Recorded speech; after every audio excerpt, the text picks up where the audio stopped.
Hello, good evening, and welcome to TC Network. I am Tingni Team Hoki bringing you today's news. Today's top headlines include: after fresh killings, Kuki-Zo people in Churachandpur, Kangpopi took to streets. Various Kuki-Zo bodies vehemently condemned killing of 2 Kuki village volunteers by combined forces of Indian Army personnel and Meitei militants. In Manipur poll rally, Amit Shah says BJP is up against divisive forces. KSO Churachandpur organized candlelight vigil in solidarity of 2 slain Kuki-Zo village volunteers. News in details. Protests erupted across Manipur's Churachandpur and Kangpopi districts and in New Delhi by Kuki-Zo people after 2 village volunteers from the community were killed in firing near Kangpopi district on Saturday. This comes even as a Kuki student's body in Delhi NCR wrote to Prime Minister Narendra Modi and Home Minister Amit Shah, stating that the latter's visit to Manipur was a must now and that Shah must promise the Kuki-Zo people in writing to settle the conflict once and for all. The violence came after a lull of over a month and days ahead of polls in the state, jolting the Kuki-Zo community to take to the streets in both Kangpopi and Churachandpur. Throughout the last week, as political parties in the state found covert ways to campaign in light of the conflict, voters in both constituencies expressed no enthusiasm towards the upcoming Lok Sabha elections on April 19 and 26. The violence and the protests come amid reports that Home Minister Amit Shah was to visit Imphal for campaigning.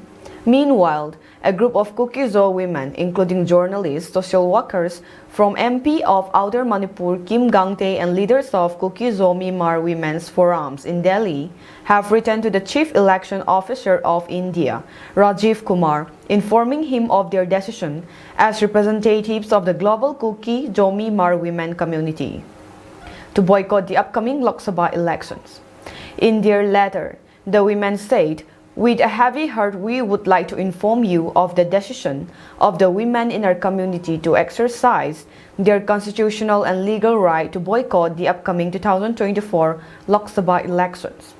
This decision does not come lightly, but as a culmination of their illusionment and lack of trust in the current administrations, both at the national and state levels."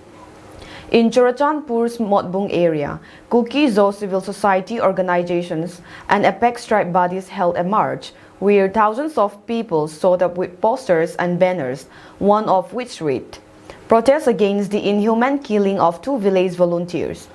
The Committee on Tribal Unity, meanwhile, issued a statement calling for a day-long shutdown across Kangpopi district, and the Kuki Students Organization's KSO in Churachandpur has called for a candlelight vigil near the Wall of Remembrance at the playground opposite the DC office in the district.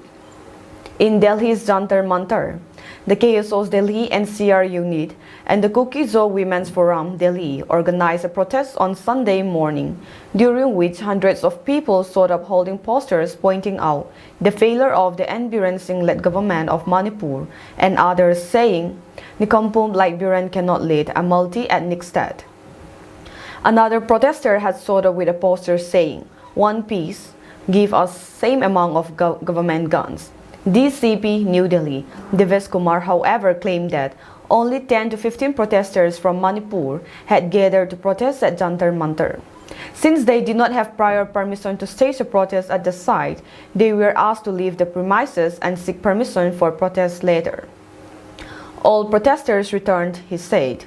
In their memorandums to the Prime Minister, Home Minister, President, and leader of the opposition, the KSO's Delhi NCR chapter said that armed radical Meitei outfits like the Arambai Tengo, with assistance from Valley-based insurgent groups and forces of the Manipur police, had attacked a Kuki-Zo village near Kangpopi on Saturday, leading to the killing and mutilation of the Kuki-Zo village volunteers. The body appealed that the intended visit of Home Minister Shah was now a must and that the visit should sympathetically assure the cookies in writing to settle once and for all the problems. Meanwhile, multiple CSOs and apex tribe bodies have issued statements over the recent violence, from asking people to exercise restraint as much as possible, to asking them to pray for a peaceful voting process and appeals to vote for secularism. The Kuki in Manipur issued a statement on Sunday saying, "It is only up for the government of India to deliberate on the use of its resources, funds and arms and ammunition for terrorist activities within its own borders and correspondingly take appropriate redressal measures." Furthermore, the Indigenous Tribal Leaders Forum (ITLF), which engaged as a conglomerate of tribal bodies in Churachandpur when the violence began, said in a statement issued on Saturday, "Central security forces are deployed to maintain peace and remain neutral, but their actions today have raised many questions ahead of the Lok Sabha election." The ITLF added that the mortal remains of the two village volunteers were yet to be returned to the families and asked the Central Security Forces to expedite this process. The KOTU also said, while endorsing the electoral due process of the upcoming parliamentary election, the committee is appalled at the State Election Commission's indifferent attitude towards the rampant movement of secessionist Meitei militants in the valley districts and called it a disservice to the democratic setup of a country. And amidst the renewed violence in the state, the Churachandpur District Christians Goodwill Council issued a public appeal calling for everyone to pray for a peaceful conduct of the elections. It called the elections a time to reflect deeply on the critical issues confronting us. It is a time to stand firm and resolute and to be swayed by the lust for money and power. It added that the people should seek a candidate who best embodied the principles of religious tolerance and freedom of worship. The church body's public appeal also comes a day after another statement issued by the Senapati District Catholic Union, which accused the Arambay Tinggol of hoisting a light red flag associated with Sanamahism atop the St. George Catholic Prayer Mount in Suknu area of Manipur. Our protest today is on the gross human rights violation at Morh and the silence of State Election Commission on the willful disregard of election mode of conduct by the valley civilians as well as the armed militias. The cowardice action on the dead bodies of the Kukizo villagers are despicable with the most gruesome and gross human rights violation. In fact, prior to yesterday's incident, one innocent laborer was shot at Gamgipai too.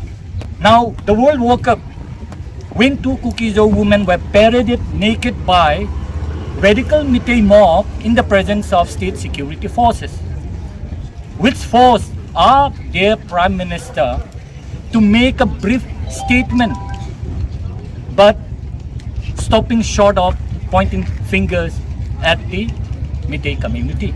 For the past 11 months, we the Kuki-Jo had endured atrocities by the majority community, sadly led by a fascist leader. Now, incidents such as this during election time is a clear indication by the current dispensation to pivot the election mode from losing out too fast. Therefore, dear Prime Minister, your choice of point ban in the state of Manipur is one of your greatest political miscalculation for the party. And it is also questionable how Mall area, which is under Saikul subdivision as island block, can come under Imphal East Police Station. Therefore, the central government should instruct the state to change its jurisdiction and let it come under Kangpopi, the Superintendent of Police. Now, we rest our case with the National Investigative Agency to take up a swift action as they have taken up in the previous case. We have video footages, video clips as a case, as much as they have their verbal proof evidences for their case then. Now, our 24 hours total shutdown would expire at midnight. In fact, it is pertinent to point out that we have not received our dead body yet. So in the meantime, it is our inherent right as a community to take up any democratic means within this period of time. Thank you. The Cookie Zoo civil society organizations and other bodies such as the World Cookie Zoo Intellectual Council, WKZIC, General Headquarters Songpi Lamka, India, Committee on Tribal Unity, KOTU, Cookie Inpi Technopal, KIT, Hill Tribal Council, XTC, Cookie Students Organization Churachandpur, KSO Sisipur, Cookie Students Organization Ukrol, Cookie Women Organization on Human Rights Cohort, Cookie Inpi Ukrol, Indigenous Tribal Leaders Forum, ITLF, and other organizations vehemently condemned the brutal attack on Kamu Saitang Village, Kangpokpi District, Manipur, by the combined team of Arambai Tingol State Commando Police, United National Liberation Front, UNLF, along with Indian Army Bihar Regiment and Border Security Force, BSF. In fact, the Cookie volunteer had learned that the Arambai Tingol are encroaching Cookie land and indulge in excavation of sand from Songpel village. As such, a team of village volunteers were trying to inquire about the presence of the illegal sand miners.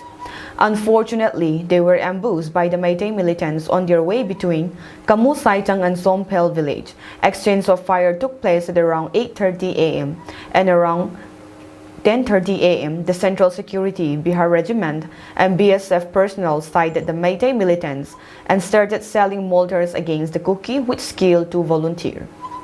Whereas, under the shadow of the State Police Commandos, Bihar Regiment and Border Security Forces, the Meitei militants could push the Cookies or volunteers back to some extent and found the 2 dead bodies, which they later mutilated and so inhumanly. That the combined inhuman attack on the village volunteers had created fierce psychosis in the area, and the situation of the incident has now turned out to be very tense and volatile, if not intervened by the concerned government administration. Nevertheless, the situation is not under control, then the villagers in the areas who recently resettled have to leave for security reasons. The dastardly and inhuman act of the state combined is tantamount to violation of international human rights, and therefore the matter should be informed to the United Nations Human Rights Commission by this council. Therefore, the Home Minister of Union of India is hereby appealed to act promptly to defend and protect the innocent and helpless Cookie villagers and their properties at the earliest. Union Home Minister and senior BJP leader Amit Shah, who is in Manipur's Imphal to further step up the Bharatiya Janata Party's campaign for the Lok Sabha elections, said upcoming polls are not between BJP and Congress, but rather between the people who want to divide the people in violence instead and the BJP, which wants to protect it. Addressing a public rally in Imphal on Monday, the Union Home Minister said, "The most important thing is that no matter how much one tries, hum Manipur ko tutne nahi denge. We won't let Manipur break." This is Shah's first visit to Manipur this year. He visited the state last year for a couple of days after the ethnic unrest broke out there. He said that the elections for Lok Sabha will soon begin and people must make Narendra Modi India's Prime Minister again. This election is not between BJP and Congress, rather it's between the people who want to divide Manipur and the BJP, which wants to protect Manipur. Over the past 10 years, Modi-ji has not only made India prosperous but also enhanced the safety and security of India. Modi-ji has brought peace and harmony to the Northeast, which was struggling due to extremism and nationalism for 75 years, PM Modi said. Further slamming Congress, the union minister said the Green Old Party has always given importance to the Tutke gang. BJP has ended corruption in Manipur. In the coming days, PM Modi's priority in maintaining peace is Manipur, he said. Shah further said that attempts of infiltration are being made to change the demography of Manipur. Destiny of country will change when that of Northeast and Manipur will change. I want to tell this today that our CM Biren Singh may not say this, but he kept a big demand before PM Modi. Manipur cannot remain united without an inner line permit. The BJP government has strengthened Manipur by giving inner line permit, he said. Manipur Chief Minister N. Biren Singh was also present on the occasion. Listing the BJP government's achievement over the past 10 years, Shah said in the last decade, over 25 crore people have moved out of poverty, 80 crore poor have received free ration, 10 crore gas cylinders have been disbursed, and 14 crore families have received tap water connections. A candlelight vigil was organized by the Cookie Students Organization Churachandpur yesterday, the 14th of April at 6 p.m. in front of the Wall of Remembrance, Tuibong, under the theme Against the Inhumanity of Meiteis, Exposing Their Barbarism and Depravity of Defenseless Corpses, and Demand for Separate Administration. The attendees lighted candle of solidarity in honor of our two brave martyrs who suffered horrendous treatment in the hands of beastly Meiteis.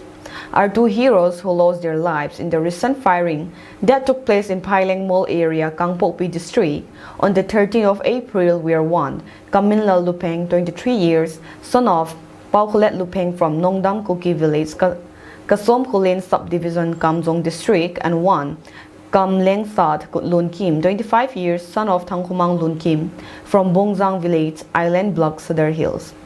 During the program, candles were lighted to show respect and remembrance to our two brave martyrs, followed by a minute of silence. Zhang Manghokip, Vice President Kuki in P. Manipur, in his speech shared valuable words to the attendees. He said that we are deeply pained by the despicable acts our martyrs received in the hands of the monstrous Meiteis. We had all seen it on social media, how their body parts are severed into pieces and the mockery they made out of it. We have seen how our brothers' corpses were being mutilated. We cannot let their bloodshed go in vain, and as such, we have to be unified and stand together to take our revenge. We should forget our communal differences and stand as one. We should remove geographical barriers between us and have only one boundary, that is Kang Vai, said the Kim Vice President. He also urged and pleaded the youngsters that no matter how angry and thirsty for revenge they may be, that they should not behave like the barbaric Meiteis and to follow war ethics and to fight war with integrity and morale. Martyrs Kamlin Sat's sister also expresses her grievances during the program. She spoke of how painful and heart-wrenching it was to see the videos of Meiteis toying with her beloved brother's mutilated body. She wished that such things never ever happen again to anybody, not even the Meiteis. The KSO Churachandpur organized a candlelight vigil in front of the Wall of Remembrance, Tuibong. The candles of solidarity were lighted in honor of our two brave heroes who suffered all types of inhuman treatment in the hands of the atrocious Meitei. The two brave heroes who suffered horrendous treatment in the hands of the Meiteis were Kamila Lupo, son of Paukulet Lupo, from Nongdam Kuki village under Maphodam police station, Kangpokpi district, Outer Manipur, and one, Kamlin Sat Lun Kim, son of Tangkumang Lun Kim, from Bongzang village, Kangpokpi district, Outer Manipur. The barbaric Meiteis severed the body parts of the two village volunteers, which they made it viral in social media as if they were celebrating their immorality or inhuman activities. And here is the puzzlement. How can the Meiteis cross the buffer zone and attack the Kuki village at any time they wanted? What are the central forces doing? Or is there a higher authority which is controlling the central forces and commanding them and giving them order to attack the villages of the Kukis, which are located in the hills? What is wrong with democratic India? What is happening with BJP government? The incompetent Modi government has shed the bloods of many innocent civilians. The things that are happening in Manipur is such a shame for the incompetent Modi government. Sir, if you don't act on time, if the central government, if the Home Ministry doesn't act on time, democracy and humanity is dying in Manipur. And here is a friendly advice for the BJP government. Separated administration, the only solution. This is Tingney Tim Hokip, a reporter for TC Network.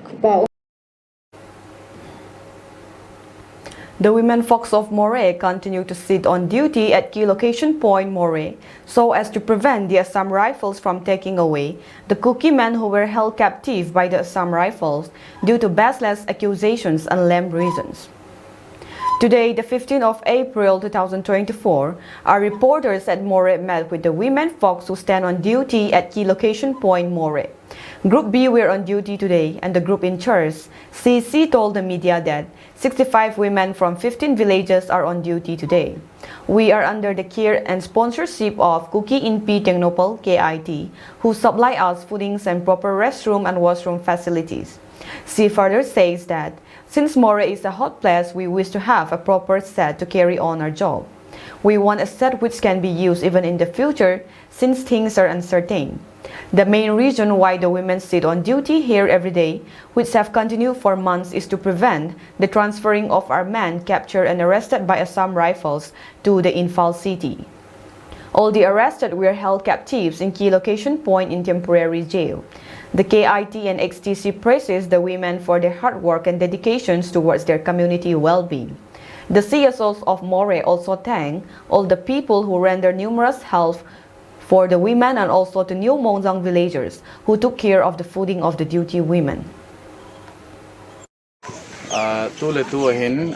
KLP mun key location point muna kaumin chule nu te hon duty ko jing na live tuni ko duty po na muna alam kai no ti tan te nu cc to hodem na cham khat ken ne ding hen ichulai duty po na muna wa he tuni chana hi chan ge din muna ding ham ha sat na gen theina turbam chu ting le koi mo po na nu yaw mo hitam chan ge din na ding ham ti chu kan do ding hen tuni partner TC Network to ti mu thiam zalawin patim thang pai na zo ting le tu din muna hi nu ti ho hen i chan ge tin muna na din wa chong le duty po hi mi zat na chu jiu ham avenga na ki tha tho ham hi lo wa he le veng khat veng ni ta na ki go mo ham na chong chin se bi lang zo ting le koi mo po na no ya mam ti jong chu ne se bi lang ma se pe nin namin to na mo po na to sai masai na ban ban nin se kha pyo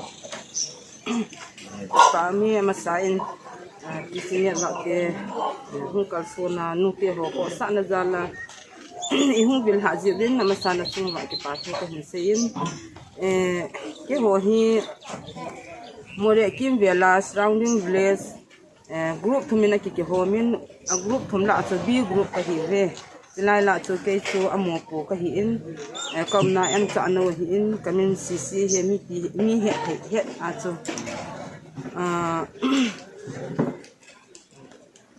tu ni se na tapang bin munan di ham na le la cha ho na ko to ham ti lai muna ki alpia nu te to na hi tu amo po he hi le KIP Technopol district Kuki Inpi a hi in duty chan he le Kuki women central executive men amo po hi in tu a hi ke ho hi surrounding village la B group te ka hi wen ti duty B group te hi khus akhwa sim dinga chu khusom le khunga ka hi we khusom le khunga la hin in hom cha hi in ana len khusom le khunga la hin tu ni hen som group le ni nga ka hung do oven ti chu ke ho duty hung do hin tin zo ting le tu din mona hi nang ho. As the 24-hour total shutdown imposed by the Committee on Tribal Unity commenced at midnight on April 13, a sea of Kuki-Zo people inundated National Highway 2 at daybreak, protesting against the inhuman Paileng Mall's killing, shooting of innocent Kuki-Zo liberals at Gamgipai, and the willful disregard of the Model Code of Conduct by Veli, the people, and the armed militia. On April 13, National Highway 2 became a stage for anguish and outrage as thousands of Kuki-Zo people flooded the streets demanding justice for the killing. The 24-hour total shutdown organized by the Committee on Tribal Unity (COTU) paralyzed normal life in the district, with business shuttered and vehicular movement halted. The magnitude of the protest was unparalleled, with chants reverberating through the air, Bihar Regiment down down, and Biren Singh same, and we demand NIA intervention. The voices of the Kuki-Zo, especially the resolute women, echoed a plea for recognition and action in the face of unspeakable atrocities. The bodies of Lupeng and Lun Kim slain remained elusive, denying their families the closure of a proper burial. COTU's media cell coordinator, NZ Lun Kipgen, condemned the horrific acts, labeling them as one of the darkest stains on human rights. He decried the Election Commission of India's silence and asked for intervention by the National Investigation Agency (NIA). Kipgen's words carried the weight of a community in mourning. He questioned the jurisdiction of law enforcement in Paileng Mall, highlighting systemic flaws that perpetuate injustice.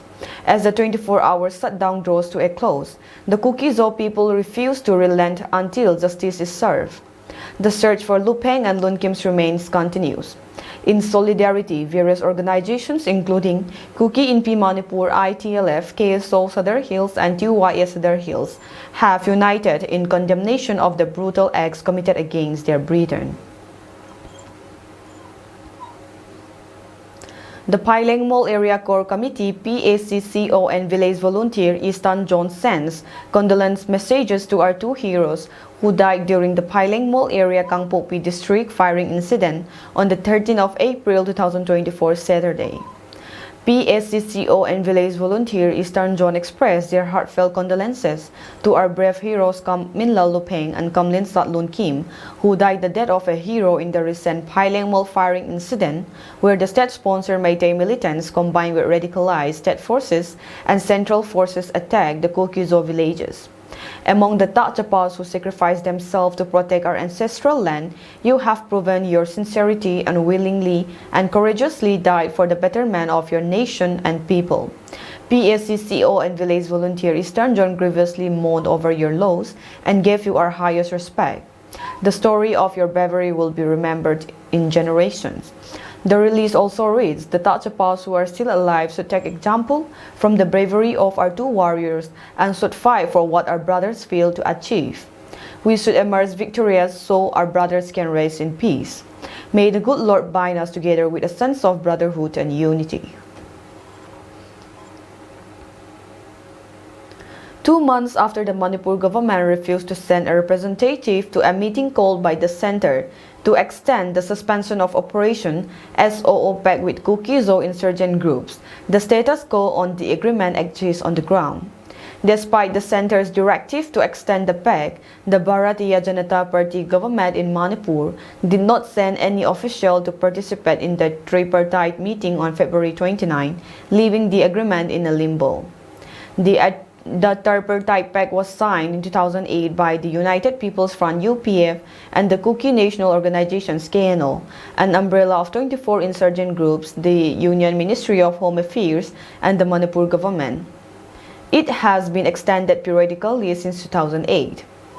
After ethnic violence between the Kuki-Zo people and the Meitei people erupted in the state on May 3, 2023, there were strong demands from the Valley areas to abrogate the SOO agreement. Manipur Chief Minister N. Biren Singh had claimed that SOO groups violated ground rules and instigated the violence. Meitei civil society groups have demanded that the MHA not extend the pact. On February 29, the MHA held a meeting at North Block with the representatives of SOO groups and Manipur government. There was one chair that was empty. It belonged to the Manipur government official. Since no one came, the SOO pact could not be extended on papers. As of now, status quo exists, said the source. According to norms, after a peace pact is signed with an insurgent group, camps are earmarked for the cadres and their weapons and ammunition are accounted for through thorough regular checks conducted by a security force decided by the government. Assam Rifles, the Central Armed Police Force, designated as the monitoring agency for the Kuki-Zo insurgent groups, is yet to receive an order promulgating the pact, another government official said. According to an estimate, around 2,200 cadres of the SOO groups live in 14 designated camps in the hill districts of Manipur. Each cadre is entitled to a monthly stipend of Rs 6,000. A KNO representative said that the stipend had not been released by the state government for the past 26 to 27 months. MHA reimburses the state government for the expenses incurred on stipends. The Manipur Assembly on February 29 had also resolved to ask the central government to abrogate the SOO pact with Kuki-Zo insurgent groups. The agreement was signed in the wake of the Kuki-Naga clashes in the 1990s when hundreds were killed. The insurgent groups demanded an independent land for the Kuki-Zo. In a reprehensible act of violence on the night of April 11, 2024, travelers en route to Senvon, Pirjol district were viciously assaulted while traversing the national highway Tipai Road, passing through Pearson. Innocent individuals face unwarranted aggressions with their vehicles vandalized solely for utilizing a public road. It is imperative to clarify that the road in question is not the property of any single community or entity. It is a national highway belonging to the collective populace of diverse creeds and tribes. Such a wanton attacks on fellow brethren undermine the very fabric of our society. The Indigenous Tribes Advocacy Committee (ITAC) vehemently denounces this abhorrent incident and calls for the unhindered and safe passes of all travelers using National Highway 2, especially towards Pirjol district.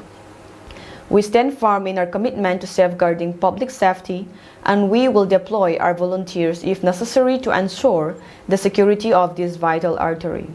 At a time when we confront common challenges, such as the need for solidarity against external threats, acts of violence like these are not only unnecessary, but also detrimental to fostering communal harmony. Together, let us reject divisiveness and work towards a future built on mutual respect and understanding.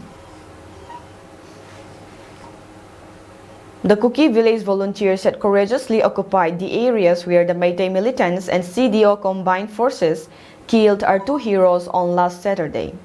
After a heavy firing, the Meiteis and CDO retreated from the area and is now occupied by our brave volunteers.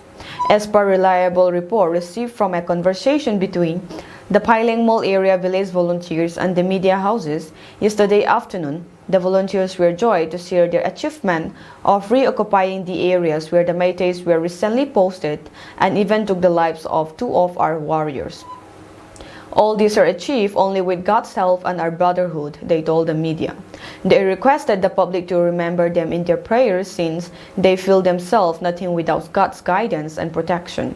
The Paileng Mall area village volunteers extended message to the citizens saying, "Wherever we may be, let those who are capable of fighting fight, let those who are wealthy donate money, and let those who pray continue to pray. We all have a role to play in this war. We should not be disheartened but trust in God and fight this war together," they added. Manipur's Chief Minister N. Biren Singh on April 14 said that law and order has improved within the state as the Lok Sabha elections approach. Chief Minister N. Biren Singh expressed optimism regarding the recent improvements in law enforcement, stating the law and order has improved in the last 3 to 4 months. As per Indian Today notice, there have been no mishaps. Unfortunately, one incident took place yesterday, but the situation is under control now. There is not much problem with the law and order. Normalcy and peace are returning. Singh further elaborated on the ongoing initiatives, emphasizing the initiation of peace talks between two communities under the guidance of Union Home Minister Amit Shah. We have also formed a peace committee. Peace talks between representatives of both communities are in process.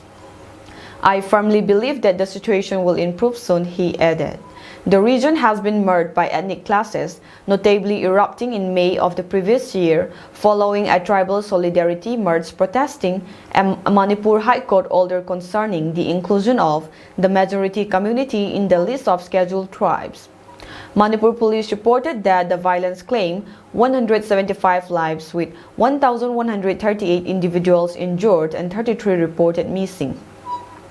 Addressing the gravity of the situation, a three-member team from the Ministry of Home Affairs, led by advisor A.K. Mishra, was dispatched to Imphal in January of this year to assess the state's condition amidst the lingering aftermath of violence. With the Lok Sabha election scheduled for April 19 and April 26, constituents of Inner Manipur and Outer Manipur await political transitions amid the backdrop of intensified efforts towards the reconciliation and peace building within the state. The Happy Heart School Battle today organized art exhibition inaugural program at its school's auditorium at around 1 p.m. As part of the program, an art exhibition was inaugurated by the chief guest, Pauzamuan Hanghal, President Lamka District Private School and College Association. In his speech, the chief guest appreciated everyone who took part in the success of the art exhibition and encouraged students by stressing the importance of art in their studies and presented gifts to the vice principal of the school. In her speech, Vice Principal of Happy Heart School, Bethel Lilipur said art covers almost everything, not only things that our eyes can see, but everything to its perfection is art. As part of the War Art Day, the Happy Heart School also organized such program to inculcate the importance of art to students. She also encouraged students to promote art in every field of life, as everyone is aware that arts not only shape and mold an individual's life, but also change one's perception about everything. Not only students but teachers are also benefited from War Art Day, she added. Painting, singing, sculpture making, etc. are also part of art. Memory led the gathering out to art gallery. To appreciate the artistic skill of our artists of this school and also to celebrate their contribution in the field of art and also to see how their imagination work wonder and also to showcase their skill. There are different techniques, there are different forms of arts that they can learn to appreciate. And so, not just to promote individual students, we have come up with this idea of organizing an exhibition. And there are, I would say that the success is already visible through the process of preparation. Because not only in the students, we have seen teachers to learn to appreciate things. Israel's war cabinet is to convene again as the country continues to deliberate how to respond to Iran's unprecedented missile and drone assault on its territory. The three-man war cabinet, the Prime Minister Benjamin Netanyahu, his Defense Minister Yoav Gallant, and Benny Gantz, a former Defense Minister and centuries Netanyahu's rival, as well as several observers, will meet at 2 p.m. local time on Monday. It last convened led on Sunday. Statements from Gallant and Gantz on Sunday afternoon, in the aftermath of the successful interception of more than 300 missiles and drones fired directly from Iranian territory, for the first time suggested a direct Israeli response to Tehran was not immediately on the cards. The Prime Minister, however, is yet to declare a formal decision, and the rest of the world remains on high alert for potential escalation triggered by the six-month war in Gaza. U.S. and Israeli media reported that late on Saturday, when it became clear an Iranian attack had been launched, Israel's War Cabinet decided to strike back but was distorted by Joe Biden in a 25-minute phone call between the U.S. leader and Netanyahu in the early hours on Sunday. Biden reportedly told Netanyahu that, given the fact the attack caused minimum damage, Israel could consider the incident a win and not respond militarily. CNN, citing an unnamed Israel official, said Israel would respond to Iran's attack, but the scope of this had yet to be decided. Adam Daniel Hagari, Israel's chief military spokesperson, made clear that Israel was keeping its options open. Over the last few hours, we approved operational plans for both offensive and defensive action, he told reporters on Sunday.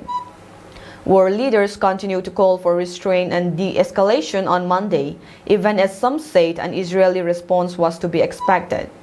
The EU Foreign Policy Chief, Josep Borrell, told the Spanish radio station Onda Cero that the Middle East stood on the edge of the cliff and we have to step on the brakes and reverse gear.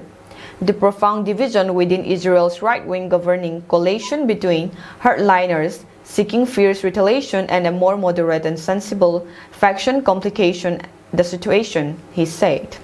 The British Foreign Secretary David Cameron said the UK did not support a retaliatory strike, while the French President Emmanuel Macron said Paris will try to convince Israel that we must not respond by escalating. Kremlin spokesman Dmitry Peskov said further escalation was in no one's interest. U.S. officials have said the Iranian salvo, which included more than 100 ballistic missiles, could have been catastrophically destructive had they not been intercepted and would have made a regional war much more likely. Iran's foreign ministry said on Monday that no pre-arranged agreement was met with any country before Iran's attack in retaliation for a 1st April strike attributed to Israel that killed several Iranian Revolutionary Guards officers at a consular building in the Syrian capital, Damascus.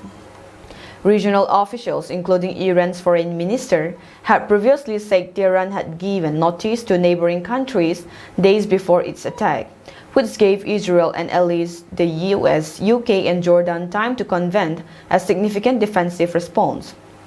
Also on Monday, Iran's foreign ministry said the West should appreciate Iran's restraint in recent months. Instead of making accusations against Iran, Western countries should blame themselves and answer to public opinion for the measures they have taken against the war crimes committed by Israel in its war against Hamas in Gaza, said the ministry spokesperson Nasser Kanani. Normality was somewhat restored in Israel on Monday after an announcement from the Israel Defense Force Home Front Command the night before that schools could reopen.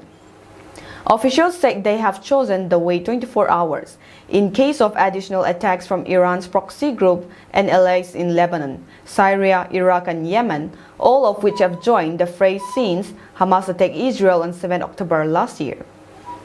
Some international carriers have suspended flights to and from the region until at least Thursday. Overnight, a drone traveling from the east was shot down by Israeli jets. The military said a tit-for-tat attacks with Hezbollah, the powerful Iran-backed Lebanese militia, continue into Monday. Al-Mayadeen, a Hezbollah-linked news outlet, said Israel had attacked targets in the towns of Darya and Nakura. That is all for today's news, and have a pleasant evening ahead.